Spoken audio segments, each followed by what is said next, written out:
नमस्ते दोस्तों, आप सब कैसे हैं? ब्राजील के चिकित्सक समूह को मेरा शुभकामना संदेश। मैं यह video transcranial magnetic stimulation device के बारे में एक सवाल का जवाब देने के लिए भेज रहा हूं। यहां मेरे पास ट्रांसक्रेनियल मैग्नेटिक स्टिमुलेशन डिवाइस है। एक चिकित्सक ने मिर्गी के मामलों के लिए इस उपकरण का सही तरीके से उपयोग करने का तरीका पूछा और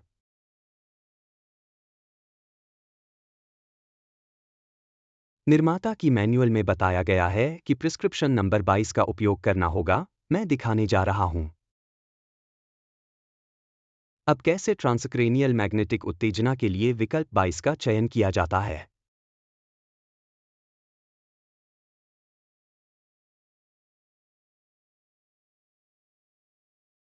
डिवाइस चालू करने के बाद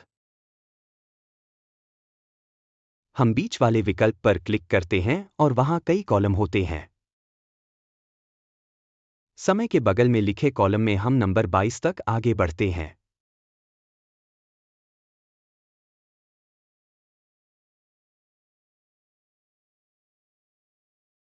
यह बताना महत्वपूर्ण है कि निर्माता की मैन्युअल के अनुसार प्रिस्क्रिप्शन नंबर 22 संबंधित है।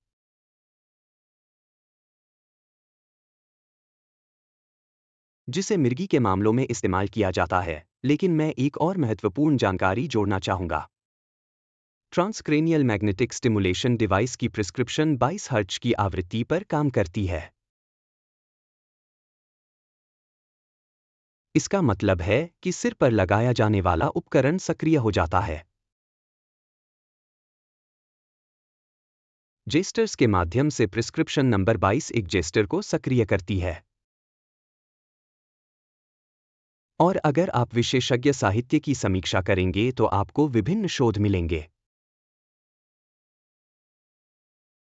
जहां यह उल्लेख किया गया है कि मिर्गी के लिए एक विशेषज्ञ और एक चिकित्सक का भी उपयोग किया जाता है। उन्होंने बताया कि वे विकल्प नंबर 32 का उपयोग कर रहे थे, लेकिन इस वीडियो के माध्यम से मैं इस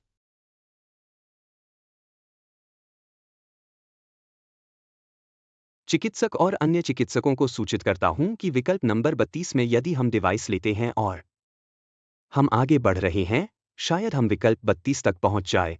चमक के कारण दिख रहा है या नहीं पता नहीं, देखते हैं। चमक और परावर्तन के कारण दिखाई नहीं दे रहा, लेकिन विकल्प संख्या 32 एक अनुशंसित विकल्प नहीं है मिर्गी के लिए, क्योंकि यह 50 हर्ट्ज से मेल खाता है और 50 हर्ट्ज के संबंध में ऐसा प्रमाण है जो संभवतः यह दौरे पैदा कर सकता है। इसलिए सलाह है कि प्रिस्क्रिप्शन नंबर 32 का उपयोग न करें और जिन चिकित्सकों के पास यह उपकरण है वे मुझसे प्रिस्क्रिप्शन की तालिका प्राप्त करने के लिए संपर्क करें। दरअसल 32 प्रोग्रामों में से हर एक की एक विशिष्ट एप्लीकेशन होती है। उदाहरण के लिए प्रोग्राम नंबर 23 के लिए 5 जर्सियोस हैं, प्रोग्राम नंबर 24 के लिए 10 जर्सियोस हैं, और इसी तरह आप डिवाइस का बेहतर उपयोग कर सकते हैं। ये मूल बातें हैं, यानी 32 प्रोग्रामों के बारे में जानकर विशेष रूप से यह डिवाइस कितने हर्ट्ज उत्सर्जित कर रहा है। एक और महत्वपूर्ण विषय यह है कि मैनुअल में उल्लेख है कि मिर्गी की स्थिति में चुंबकीय तीव्रता जो स्तंभ में है इस तरफ कम है, और यहां हमारे पास दो कॉलम हैं जो कंपन मोड और तीव्रता बताते हैं। कंपन के संबंध में यह बताना महत्वपूर्ण है कि कंपन की विधि और तीव्रता एक अलग चिकित्सा है और वह चिकित्सा यांत्रिक अनुनाद और ध्वनि अनुनाद से संबंधित है। इसलिए इस उपकरण की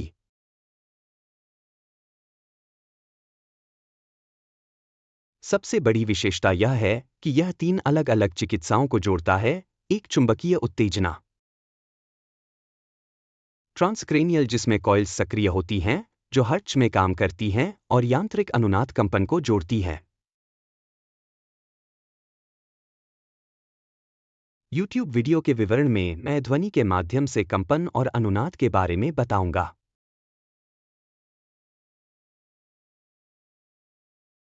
अपनी वेबसाइट पर, जहां मैं आपको प्रवेश करने और मेरे द्वारा दिए जा रहे पाठ्यक्रम को देखने के लिए आमंत्रित करता हूं। ट्रांसक्रेनियल मैग्नेटिक स्टिमुलेशन डिवाइस, जहां मैं सिखाता हूं कि इस उपकरण का उपयोग कैसे करें। ट्रांसक्रेनियल मैग्नेटिक स्टिमुलेशन के संयोजन के साथ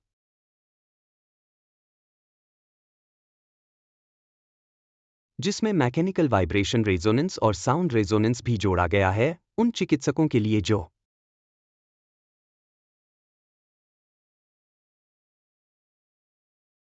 इस जानकारी को मैं वीडियो के विवरण में भी डालूंगा, साथ ही अपना व्हाट्सएप और ईमेल भी शामिल करूंगा, ताकि आप मुझे लिख सकें और मैं आपको बायोफिलिया ट्रैकर कोर्स की जानकारी देखने के लिए भी आमंत्रित करता हूं। और मेरे द्वारा आयोजित प्रशिक्षणों में मैं बायोफिलिया ट्रैकर का उपयोग करना सिखाता हूं, जिसे ट्रांसक्रेनियल मैग्नेटिक स्टिमुलेशन, ये दोनों थेरेपियां अलग-अलग हैं, एक बायोरिजोनेंस है और दूसरी है मैग्नेटोथेरेपी। इन्हें अलग-अलग भी लगाया जा सकता है, लेकिन इन्हें एक साथ भी एक ही सत्र में लगाया जा सकता है। मेरे कोर्सेज में मैं इन उपकरणों के इस्तेमाल की जानकारी देता हूं, और अगर कोई सवाल हो तो आप मेरे व्हाट्सएप पर संपर्क कर सकते हैं। प्रिय मित्रों, आपका दिन शुभ हो।